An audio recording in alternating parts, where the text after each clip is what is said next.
we're back on Lego Worlds. It's had an update today. The update is done, but I can see what the update has done now. So I thought this update was gonna like fix other stuff, but it actually fixed something which wasn't really annoying me. Now, before, you see how we've got the new game, load game and options. Well, before the update, it used to jump me straight to the where I select all my maps and worlds.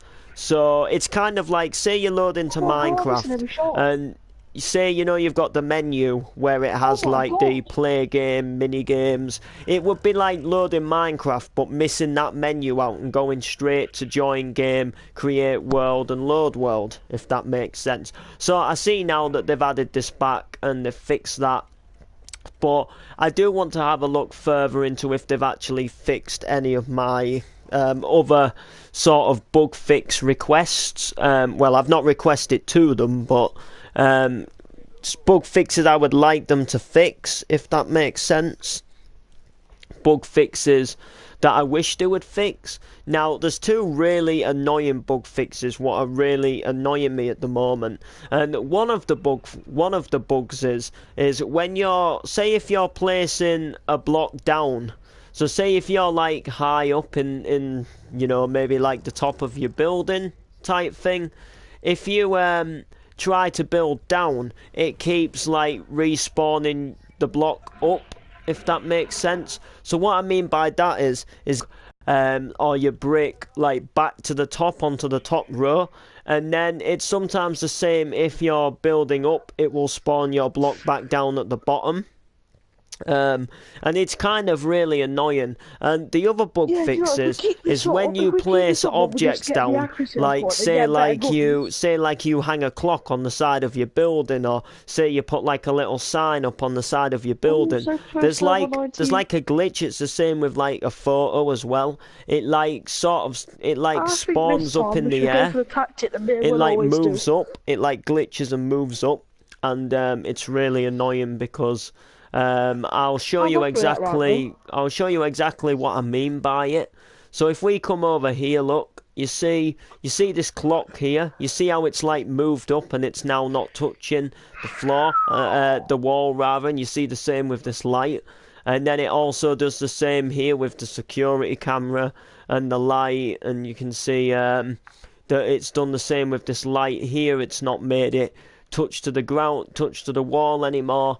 That's the, let's say, the annoying thing about this whole entire game. So I'm hoping that they fix that along with the way you place your blocks. Like, I'll show you exactly what I mean by this little bug fixing glitch. So say if I'm like up here, you see there? You see how it like, look. So I'll place a block and then look. You see how it then like spawns me back up at the top? That's what I don't like, and they haven't fixed it. Little shame.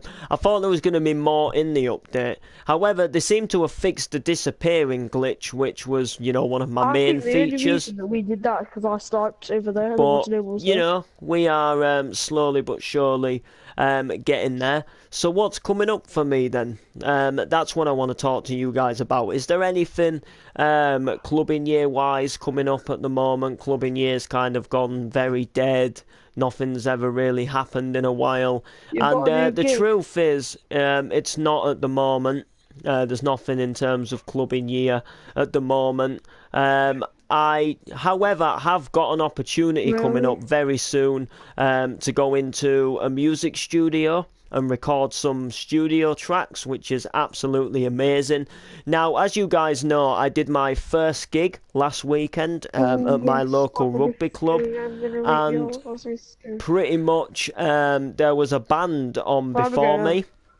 And they were absolutely wicked, by the way. They were doing like instrumentals on guitar of like, let's say like Eye of the Tiger, and you know, like some, you know, like, you know, some like classical songs. And pretty much I got a message about another gig after that gig, and it kind of led me to think that like it'll be sort of like a process of me getting possibly quite a few. So I've got like my own like, you know, mixing desk, microphone, powerful wattage speakers, speaker stands, you know, my own sort of, you know, really sort of take my music a bit further, build up my own sort of business through it, where I can like start going to gigs, doing the music, playing some music, doing a bit of MCing over it, and getting a wage for it, you know, getting a pay for it.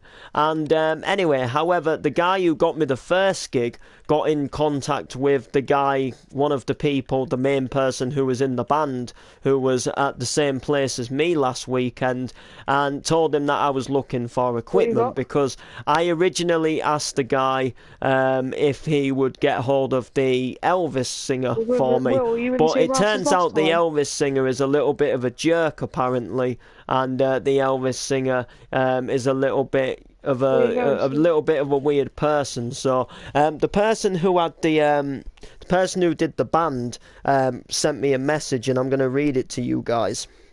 So now then, mate, I played an instrumental set on guitar same night as you at the rugby club last week. How are you? Great set, loving it. I'm not going to read this next bit because it's someone's name. I'm not going to read it out. But so-and-so, such and such, a person, let's say, told me to give you a message about buying some live music gear. I have got a few suggestions for you, but I suppose it depends on what you're after. I've got a bit of a home recording studio in Driffield and wondered if you wanted to record some of your tracks. I can show you a bit about recording. I've been doing it for years, and it would give me a bit of an idea what you want for your live gigs. I think you want to be having a look at some links below. No music gear is cheap, which I know that anyway, but a small mixing desk and some powered speakers would be right for you, and I would show you how to use it, set up if you don't already. Anyway, have a look at the links and see what you think and get back to me. Cheers, mate. Your rapping is wicked. So I've got the chance to pretty much go into his like home recording studio, record some of my tracks. I'm presuming like ones I did at the gigs, so that would potentially mean Irish Whistle studio version, which that is actually something that I've always wanted to do, because Irish Whistle has been my most favourite donk MC that I've ever done, and I don't class it as such as just doing a normal MC. I actually do physically class that as a track now, because it's kind of got that same, it's not like using the beat and doing a different MC on it like every time. That beginning bit, ride this one, ride this sound, with a bit of bad boy wanna get down, that's me, yes, inside the town, sexy lady, I see you now, I see you, yes, looking at me, blah blah blah. That's always the beginning to Irish Whistle. So I kind of feel it, in my opinion, that if you don't do Irish Whistle in that sense, you know, like Irish Whistle is a track, like that is the track, and I just personally feel that you've got to do that as that track when it comes to doing that song, if that makes sense. So that's why I kind of would want to do Irish Whistle as a little bit of a, you know, let's say studio version. But however, you know, I'm happy to take him up on the offer, because it shows that he's wanting to help me progress into the music world, and he obviously must have seen my set at the rugby club, which was a little bit of a, you know, it was nice that he, you know, like enjoyed it and stuff like that, you know, which, you know, obviously I'm glad he did. I'm glad he did in that sense. And I'm just really happy. I'm just really happy in general that he's took the time to, you know, like send me a message, you know, not only like give me a link to some like music equipment, but, you know, he's also gone there and said, look, if you need help setting up, you know, or get any help getting to using it, then that's, you know, you know, then I'll give you a hand type thing, which quite frankly, you know, I'm pretty good when it comes to setting up music equipment. The only thing I was really struggling on is what I would need, because you see, the thing is, I'm meant to be getting it as a Christmas present type thing, so I'm meant to be getting it for Christmas, but the point is, like, the whole big and bare point of it is that I'm not good enough to use at a gig, you know, because when you think of a gig, it's got to be loud, it's got to, you know, it's got to it's got to have the sound quality enough for the people, you know. You don't go there and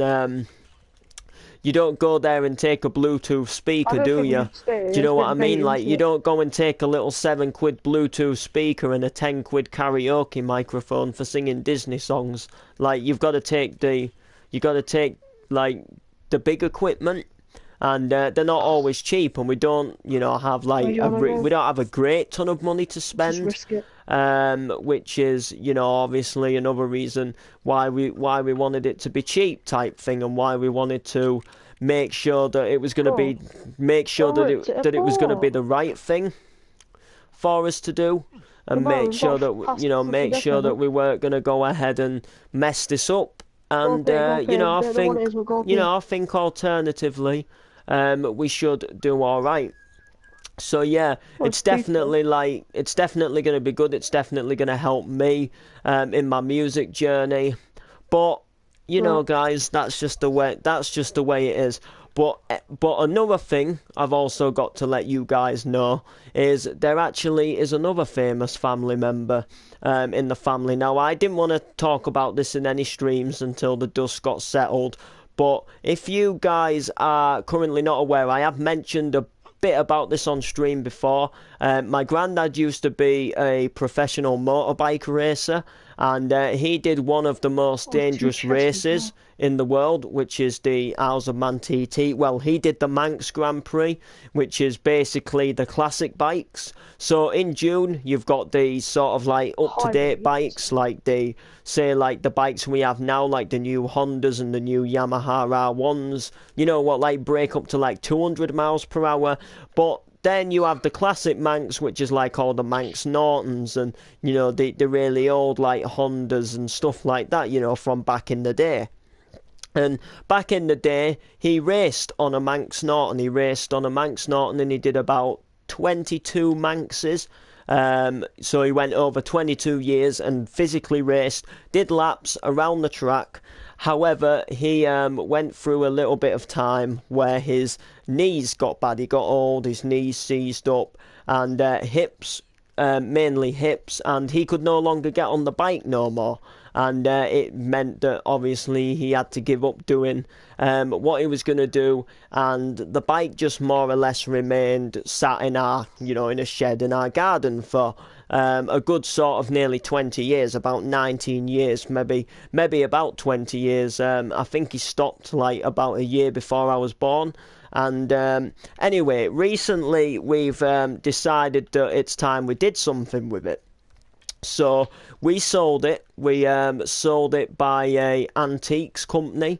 So, you know, like a auction place where you like put something in for auction, and it goes to an auction meeting and it gets like bids on it and stuff like that. And it's been phenomenal what's happened. It's been phenomenal what they've done. They've created news articles. We've been in magazines about it. Now, you guys won't obviously know this because it's more for like magazines and people who are into bikes. It's not like Roadman Shaq, who's going to be all over Facebook or anything like that. It's more for like the motorcycle, the people who are interested in motorcycling, and, you know, people who buy motorbike magazines and stuff like that, and, you know, a few bits on Facebook, but nothing like what everybody's gonna see, and, you know, nothing that thousands of people are gonna start sharing. But, you know, it did really well. They brought out an auction magazine, and, you know, my granddad was the front page of it, sat on his bike back in the day.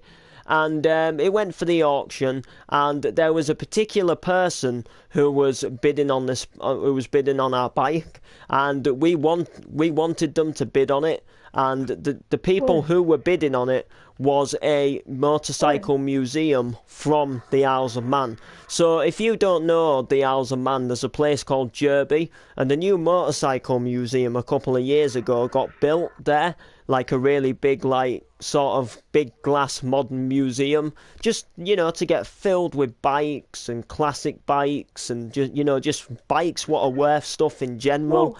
And pretty much we were hoping they got it, and they did get the bike. I'm not going to say how much it went for in the stream, but let's just say it went for some crazy amounts of money, meaning that that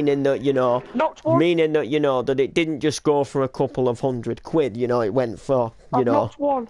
let's just say it went close to nearly £30,000, right? No joke. Now, obviously, you've got to pay the commission for the antiques company, the sort of like auction place who we did it through. They've got to get a bit for all the work that they've done.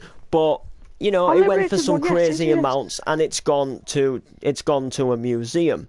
However, since it's gone to the museum, it hasn't been the end of it for us. So what I'm saying is it didn't just go to the museum and then that was it. It went there, and it went to sit, and it went to rest in there. It's in the store. And that was the end of it. That's not how it worked.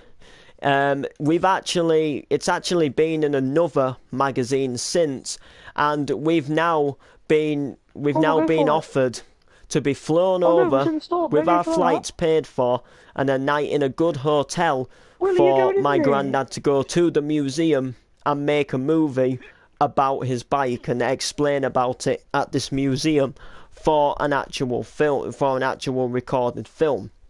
So there's going to be sometime soon. It could be soon, it could be just after Christmas.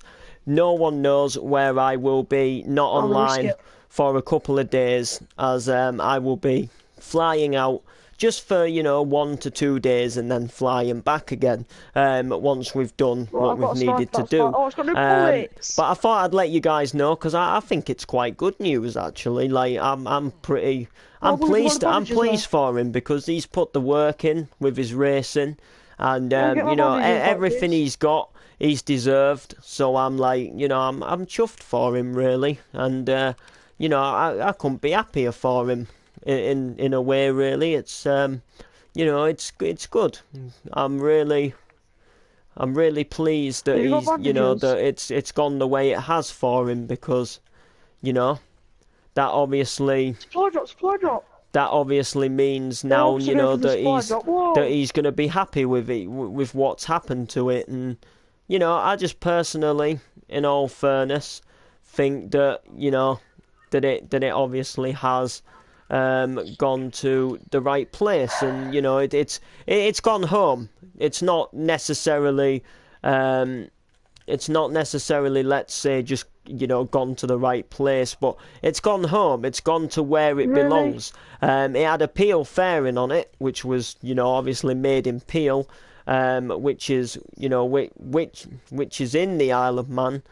1, 2, 3, 4, 5, 6, 7, 8.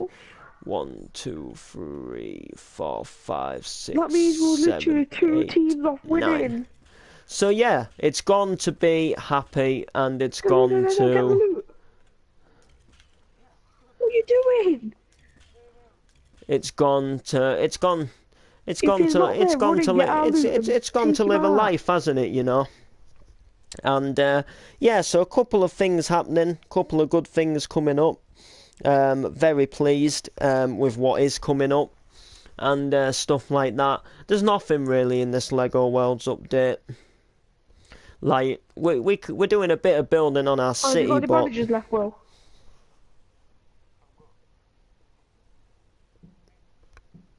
we're not really. I can't. Yeah, he went for a supply The drop. thing is, There's I can't 10 be people bothered left. to build. Oh my god. Will. 5, 6, 7, 8, 9. Like I can't, because the thing what we're doing now is we're putting this car park in. So we're doing like parking spaces, and they're gonna take the Michael to do. They really are. 2, 3, 4, 5, 6, 7, 8, 9.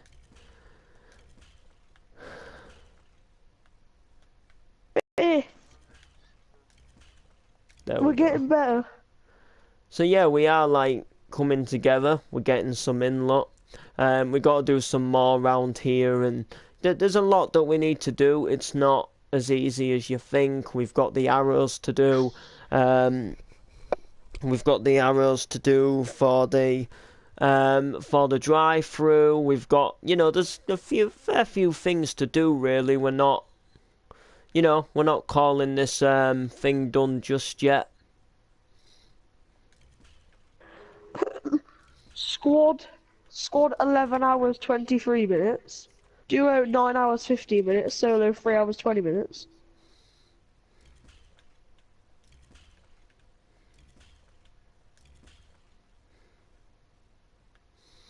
That looks good for an arrow, I think. I don't think it's exactly what you'd call centre, but we can we'll sort some out and make this a little bit more. Oh yeah, thanks Will for today in French. Because I asked you what art was, and you told me the word for tree. Right, we better make this a 3 again. And then we've still got a middle point, haven't we? Bing bong.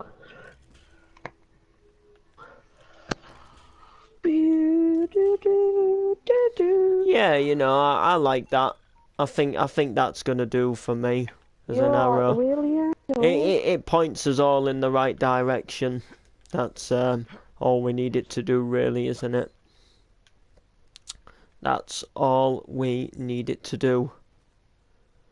So yeah, I don't think there's anything else to tell you guys about, other than, about this equipment going into the studio. I did go into a studio once before, but it wasn't really a studio. Like, this guy, in my opinion, where I'm going to go this time, no offences to the last guy, is going to be a lot more better set up, if that makes sense, with like the right equipment. In other words, I went to this other guy's music studio. Huh? Oh no, no more. Did you say what grade did I get in English? Yeah. The truth is, I don't know. Oh. Alright, maths. I have a story about this, guys. Actually, which I'm actually going to tell you about. So, if you guys don't know, when I first left school, I went to college to train as a motorbike mechanic. Now, I failed my maths and English in school, so I had to retake them in college. To be fair, let's just say I was a bit of a prat in school. I mean, I messed about. I never revised. I drove my moped onto the school grounds and started, skidding about and burnouts and stuff like that. Until one of the rebel at school. And and I used to I got basically my beginning years of school. I got bullied quite a bit. But then towards the third year in big school, people started to see me all right, and I got into, let's say, the cool kids, and the cool kids were like messing about and standing in group of lads, and I started doing the same and started hanging about, with mates on a night, going round town and stuff like that, and that's all I really got interested in, and I didn't really care about school. So I went to college as a motorbike mechanic, and I had to redo my maths and English, which was fine.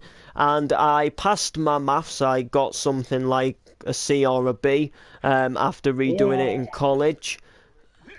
And pretty much my English, the English teacher messed me about.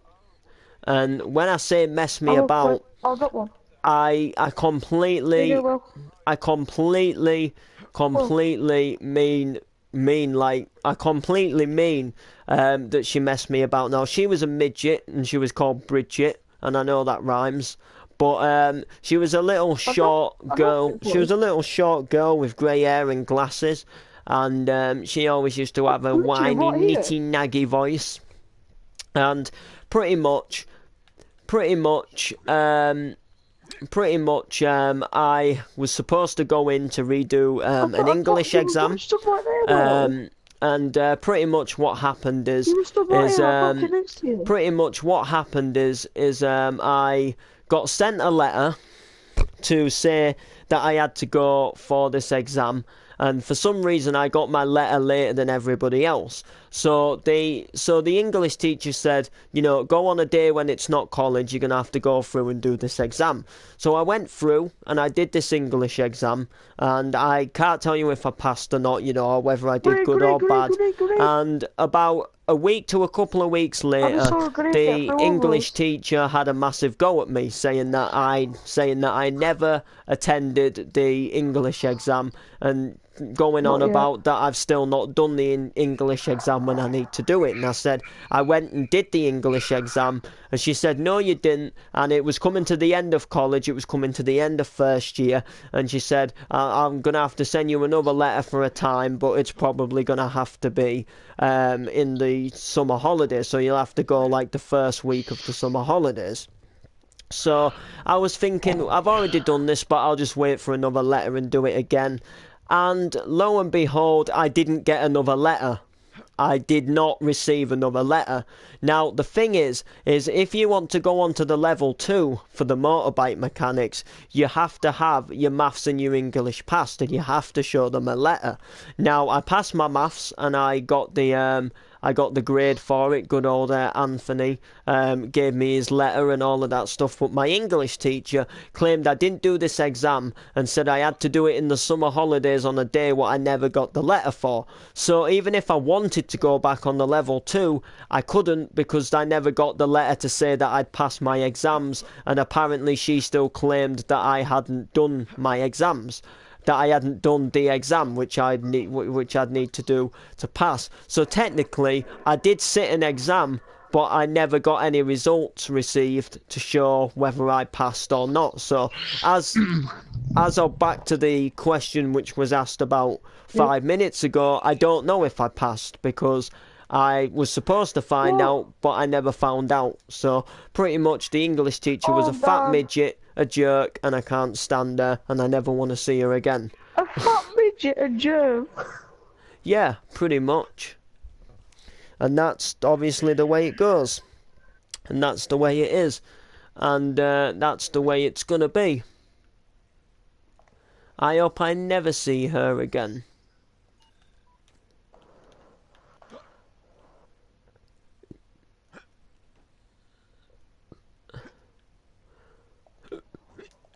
Yeah.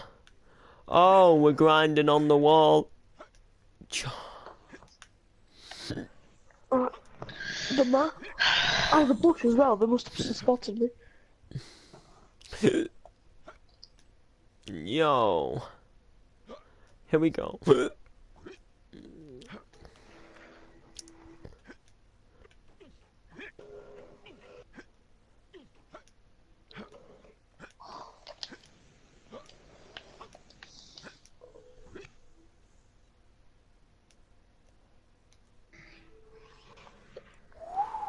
So yeah, you got your answer. He's muted everyone. Who has? Who's muted everyone? Well, because 2 of his friends have joined. Why? Well, tell them they can...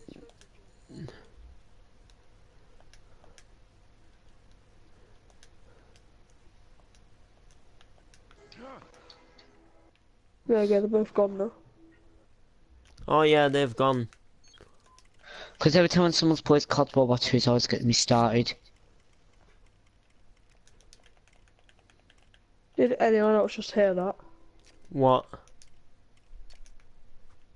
Emil was like talking like a robot. No. Is Will unmuting us now? Don't know. Oh yeah, Will's back now. There you go, lot. They've gone. What? I was trying to... Yeah, I did. Do you know them? Did you want them here?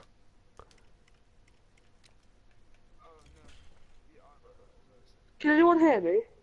Did you want them here? It's just they weren't talking to me. Like they muted me. Have they sent you any messages? Yeah, same. Saying we were Everyone's kicked. talking like a robot as well. Am I? I am like a robot, how do you do this?